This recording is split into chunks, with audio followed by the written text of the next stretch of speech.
Que de choses affligeantes ne voyons-nous pas les uns chez les autres?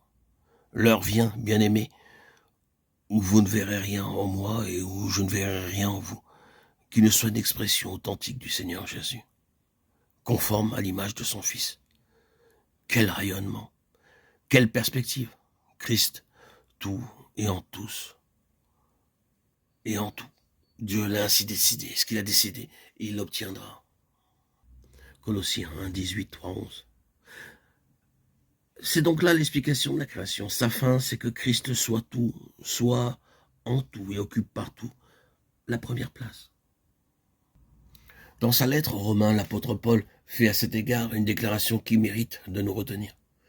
La création attend avec un ardent désir la révélation des fils de Dieu, car la création a été soumise à la vanité, non de son gré, mais à cause de celui qui l'y a soumise, avec l'espérance qu'elle aussi sera affranchie de la servitude de la corruption, pour avoir part à la liberté de la gloire des enfants de Dieu, car nous savons que jusqu'à ce jour la création tout entière soupire et souffre les douleurs de l'enfantement. Romains 8, 19, 22.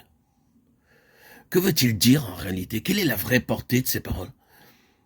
La création est possédée d'un ardent désir, et cette attente douloureuse se traduit par des souffrances semblables à celles de l'enfantement. Mais qu'y a-t-il au fond de tout cela?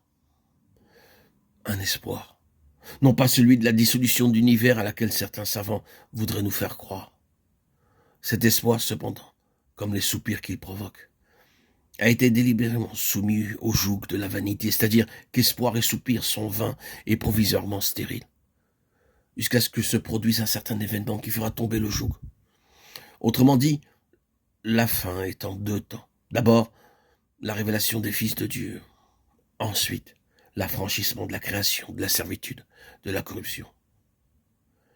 Le passage suivant, qui nous ramène dans le passé éternel, fait le pont entre ce problème-là et le Seigneur Jésus, le Fils par excellence, ceux qu'il a connus d'avance.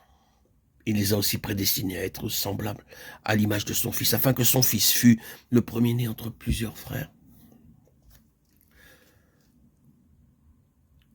Revenons au premier passage cité. Il contient une déclaration formelle et un clair sous-entendu. La déclaration formelle, c'est que la création a été soumise à la vanité et que son état actuel, c'est l'esclavage de la corruption. Le sous-entendu évident, c'est qu'à un moment donné, à cause de la corruption, la création tout entière a été soumise à la vanité. Ses douleurs et ses soupirs ont été frappés de stérilité. C'est dans cet ordre de fait qu'on peut placer l'intervention de Satan dans la création, quelle que soit la nature et l'ampleur de cette intervention. Il est certain qu'à un moment donné, le suprême objectif de Dieu a été mis en échec et qu'un complot savamment ourdi a ouvert la porte à la corruption. Cette corruption devint si universelle qu'elle attira sur la création tout entière la sentence qui voit ses efforts à la vanité. L'effet produit par cette mesure, c'est que la création est incapable de comprendre pourquoi elle se meut sur un plan autre que celui de la sainteté et de la ressemblance de Dieu. C'est ici qu'intervient le cycle immense de la rédemption qui est en Jésus-Christ. Par l'œuvre universelle accomplie sur la croix, Jésus-Christ a détruit les œuvres du diable, et le diable lui-même, virtuellement, grâce à ce qu'il a pu lui opposer, une vie qui par nature était sans péché, et partant, devait nécessairement triompher de la corruption. L'efficacité de son sang incorruptible, le principe d'une justification et d'une sanctification acquise à tous les croyants, et cela en vertu d'une régénération qui fait d'eux une nouvelle création en Jésus-Christ. 2 Corinthiens 5, 17. C'est par ce moyen seulement que la création peut être délivrée, quand ces fils de Dieu, une fois au complet, seront manifestés, quand tous ceux qui auront refusé le salut auront été bannis de l'univers de Dieu. Alors, la création sera délivrée. Sa destination originelle sera atteinte. Christ sera tout, en tous et en tout.